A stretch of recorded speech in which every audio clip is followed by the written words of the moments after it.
শুনছি নাকি এবারে বাসন্তী পূজা উপলক্ষে ধানঘড়িতে হতে চলেছে নাকি কালাচাঁদ ও ফাঁকা চাঁদের অনুষ্ঠান।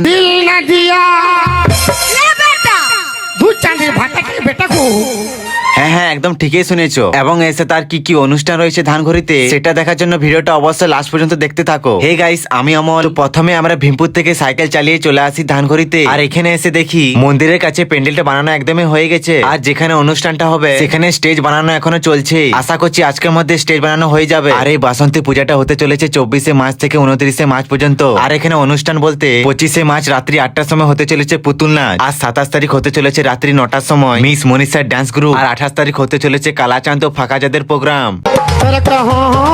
আর লাস্টের দিনে মানে 29শে মার্চ হতে চলেছে ঝুমুর।